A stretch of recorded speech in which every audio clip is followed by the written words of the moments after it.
Assalamualaikum warahmatullahi wabarakatuh. Kami dari kelompok 5 akan mempresentasikan materi tentang sumber hukum Islam dalam Al-Quran. Nah, sebelum masuk di materi, kami akan memperkenalkan diri kami masing-masing. Perkenalkan, nama saya Faisal Setiawan. Nama saya Amelia Ayu Andari, NIM 19101051. Perkenalkan, nama saya Mukti Rahayu, NIM 19101039. Untuk mempersingkat waktu, langsung saja kita masuk ke materi. Yang pertama itu ada sumber hukum Islam. Hukum menurut bahasa berarti menetapkan sesuatu atau tidak menetapkannya. Sedangkan menurut istilah ahli usul fikih, hukum adalah perintah Allah Subhanahu wa taala yang menuntut mukallaf untuk memilih atau mengerjakan dan tidak mengerjakan, atau menjadikan sesuatu sebagai sebab, syarat atau penghalang bagi adanya yang lain, sah, batal, rusah, dan azimah. Maksud sumber hukum adalah segala sesuatu yang melahirkan atau menimbulkan sesuatu yang mempunyai kekuatan yang bersifat mengikat yang apabila dilanggar akan menimbulkan sanksi yang tegas dan nyata. Hukum Islam adalah hukum yang bersumber dan menjadi bagian dari agama Islam. Dalam konsep hukum Islam, dasar dan kerangka hukumnya ditetapkan oleh Allah, yang diatur tidak hanya hubungan manusia dengan manusia lain dalam masyarakat termasuk dirinya sendiri dan benda serta alam semesta, tetapi juga hubungan manusia dengan Tuhan. Dengan demikian, sumber hukum Islam adalah segala sesuatu yang dijadikan dasar atau acuan pedoman syariat Islam. Pada umumnya, ulama fikih sependapat bahwa sumber utama hukum Islam adalah Al-Quran dan hadis. Yang kedua ada pembagian hukum Islam. Yang pertama itu wajib. Wajib ialah aturan yang harus dikerjakan dengan ketentuan. Jika dikerjakan akan mendapatkan pahala, dan jika tidak dikerjakan akan mendapatkan dosa. Contohnya itu seperti sholat wajib. Jika dikerjakan akan mendapatkan pahala, dan jika tidak dikerjakan akan mendapatkan dosa. Yang kedua itu sunnah. Sunnah ialah aturan yang bersifat anjuran. Jika orang melaksanakan anjuran tersebut, ia akan mendapat pahala. Adapun jika tidak melaksanakannya, anjuran tersebut, ia tidak berdosa. Misalnya itu puasa Senin Kamis. Jika melaksanakan sunnah tersebut, kita akan mendapatkan pahala, dan jika tidak melaksanakannya, kita tidak akan mendapatkan apa-apa. Yang ketiga itu haram. Haram ialah aturan untuk menimbulkan suatu perbuatan karena hal tersebut dilarang. Bagi orang yang melanggar larangan tersebut, ia akan mendapatkan dosa. Adapun bagi orang yang meninggalkan akan mendapatkan pahala. Misalnya, Allah mengharamkan minuman-minuman keras. Yang keempat itu ada makruh. Makruh ialah aturan untuk meninggalkan atau menjauhinya dengan ketentuan bagi orang yang mematuhi aturan tersebut, ia mendapat pahala. Adapun bagi orang yang melanggarnya tidak berdosa. Misalnya, aturan untuk menjauhi makanan berbau keras atau kuat, misalnya jengkol. Bagi orang yang mematuhi anjuran tersebut akan mendapatkan pahala. Adapun bagi orang yang melanggarnya tidak akan berdosa. Materi selanjutnya ada sejarah turunnya Al-Quran. Al-Quran diturunkan oleh Allah Subhanahu wa taala melalui malaikat Jibril kepada Nabi Muhammad SAW di Gua Hira, Mekah, Arab Saudi. Setelah itu, Al-Quran turun berangsur-angsur selama kurang lebih 23 tahun. Al-Quran turun di dua tempat, yaitu di Mekah yang kemudian ayatnya disebut Makkiyah, dan Madinah ayatnya disebut Madaniyah. Ayat Al-Quran yang diturunkan secara berangsur-angsur selama 22 tahun, 2 bulan, 22 hari sesuai dengan peristiwa-peristiwa pentahapan dalam penetapan hukum. Setiap kali Rasul menerima wahyu, beliau langsung menghafalkan ayat-ayatnya dan disampaikan kepada para sahabatnya.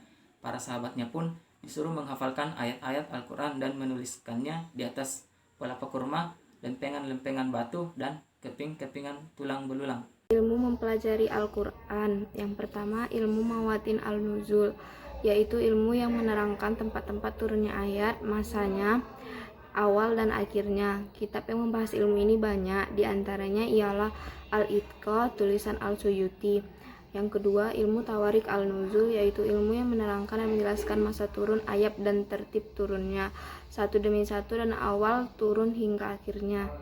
Yang ketiga, ilmu asbab al-nuzul, yaitu ilmu yang menerangkan sebab-sebab turun ayat. Yang keempat, ilmu kiroat, yaitu ilmu yang menerangkan rupa-rupa kiroat. Yang kelima, ilmu tajwid, ilmu yang menerangkan cara membaca Al-Quran, tempat mulai dan pemberhentiannya, dan lain-lain yang berhubungan dengan itu.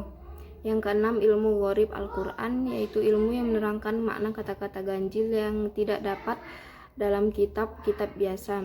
7. Ilmu i'robil Quran, yaitu ilmu yang menerangkan baris Al-Quran dan kedudukan lafal dalam takbir.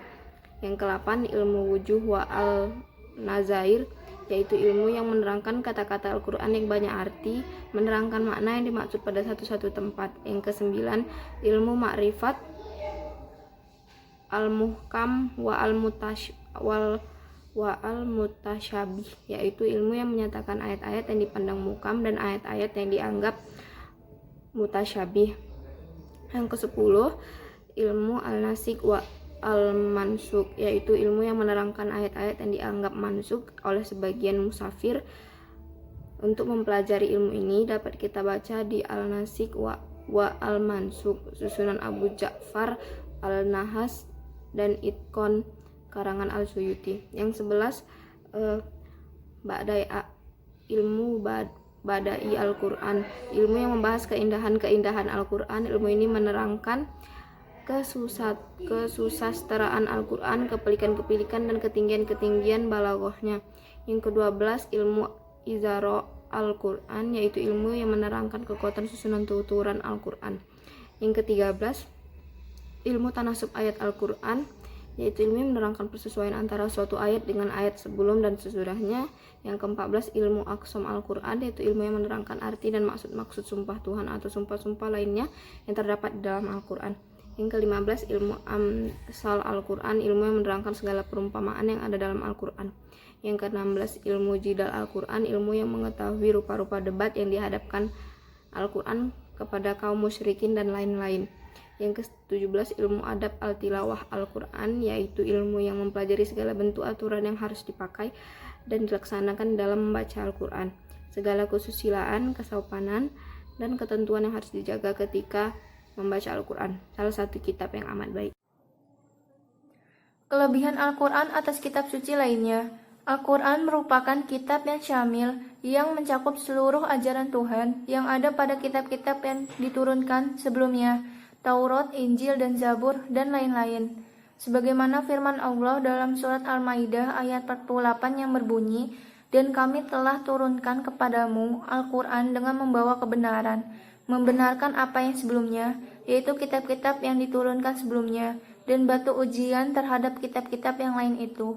Maka putuskanlah perkara mereka menurut apa yang Allah turunkan, dan janganlah kamu mengikuti hawa nafsu mereka dengan meninggalkan kebenaran yang telah datang kepadamu. Untuk tiap-tiap umat di antara kamu, kami berikan aturan dan jalan yang terang." Implementasi ajaran Al-Quran dalam kehidupan. Salah satu mukjizat yang turun kepada Nabi Muhammad SAW adalah kitab suci Al-Quran, di mana Al-Quran memuat 6.666 ayat, 114 surat, dan 30 juz. Saat ini, banyak orang yang telah meninggalkan Al-Quran sebagai pedoman hidupnya. Al-Quran hanya sebagai pajangan dan hiasan saja. Berapa banyak surat-surat Al-Quran dan ayat-ayat Al-Quran yang dijual sebagai kaligrafi maupun sebagai hiasan saja. Orang-orang banyak yang lupa akan makna, arti, dan penerapannya dalam kehidupan sehari-hari. Sebagai pedoman hidup sepanjang zaman, tentu saja umat muslim wajib mengamalkan perintah Al-Quran dan meninggalkan larangannya.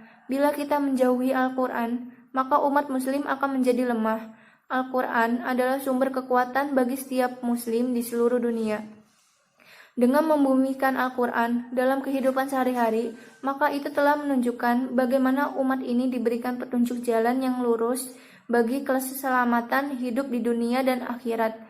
Agenda Zionis dan kaum kafir telah jelas, yaitu menjauhkan umat muslim dengan Al-Quran. Umat semakin mundur karena Al-Quran hanya diperdengarkan saat musabaqah dan minim dalam pengamalan. Saat bulan Ramadan, ramai-ramai orang tadarus Al-Quran. Setelah itu Al-Quran hanya disimpan dalam lemari. Sebagai pedoman hidup sepanjang zaman, tentu saja umat muslim wajib mengamalkan perintah Al-Quran dan meninggalkan larangannya.